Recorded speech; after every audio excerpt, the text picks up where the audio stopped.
नमो भगवते वासुदेवाय। अथ त्रयोदशोऽध्यायः। श्रीभगवानुवाच इदं शरीरं कौन्तेय क्षेत्रमित्यभिधीयते।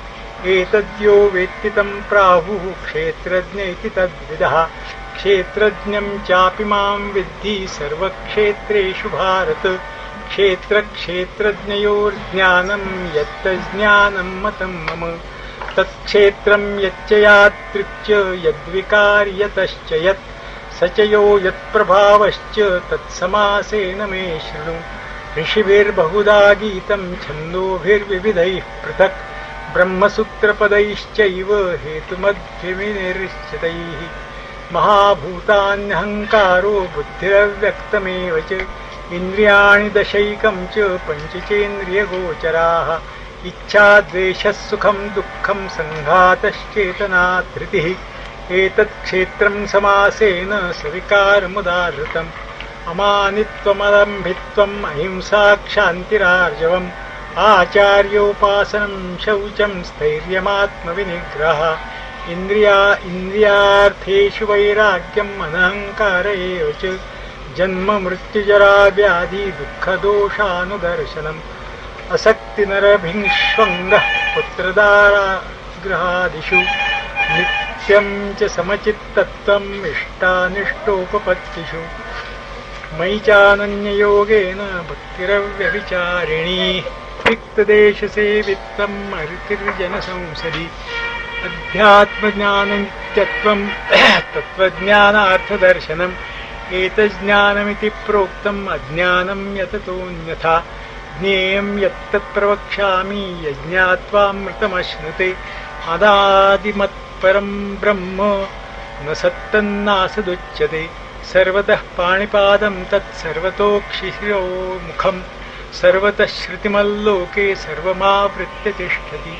सर्वेन्द्रियगुणाभासं सर्वेन्द्रियविवर्जितम्। असक्तं सर्वभृच्चैव निर्गुणं गुणभोक्तृ च।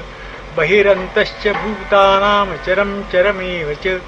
सूक्ष्मत्वात् तद्विज्ञेयं दूरस्थं चान्तिके च यत्। अविभक्तं च भूतेषु विभक्तमिव च स्थितं। भूतभर्तृ च तज्ज्ञेयं ग्रसिष्णुप्रभविष्णु च। ज्योतिषामपि तज्ज्योतिस्तमसः परमुच्यते। ज्ञानं ज्ञेयं ज्ञानगम्यं हृदि सर्वस्य विष्ठितम्। इति क्षेत्रं तथा ज्ञानं ज्ञेयं चोक्तं समासतः। मद्भक्त एतद्विज्ञाय मद्भावायोपपद्यते। प्रकृतिं पुरुषं चैव विद्यनादीमुभावपि। विकारांश्च गुणाश्चैव विद्धि प्रकृतिसम्भवान्। कार्यकारणकर्तृत्वे हेतुः प्रकृतिरुच्यते। पुरुषः सुखदुःखानां भोक्तृत्वे हेतुरुच्यते। पुरुषः प्रकृतिस्थो हि भुङ्क्ते प्रकृतिजान् गुणान्। कारणं गुणसङ्गोऽस्य सदसद्योनिजन्मसु। उपद्रष्टानुमन्ता च भर्ता भोक्ता महेश्वरः। परमाप्नेति चाप्युक्तो देहेऽस्मिन् पुरुषः परः।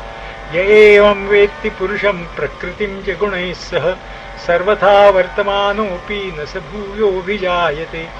ध्यानेनात्मनि पश्यन्ति केचिदात्मानमात्मना। अन्ये साङ्ख्येन योगेन कर्मयोगेन चापरे। अन्ये त्वेमवजानन्तः श्रुत्वान्येभ्य उपासते। तेऽपि चातितरन्त्येव मृत्युं श्रुतिपरायणाः। यावत् सञ्जायते किञ्चित् सत्त्वं स्थावरजङ्गमम्। क्षेत्रक्षेत्रज्ञसंयोगात् तद्विद्धि भरतर्षभ। समं सर्वेषु भूतेषु तिष्ठन्तं परमेश्वरं। विनश्यत्वविनश्यन्तं यः पश्यति स पश्यति।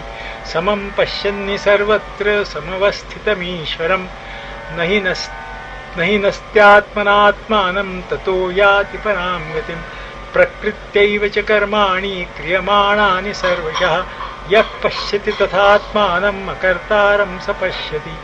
यदा भूतपृथग्भावमेकस्थमनुपश्यति तत एव च विस्तारं ब्रह्म सम्पद्यते तदा।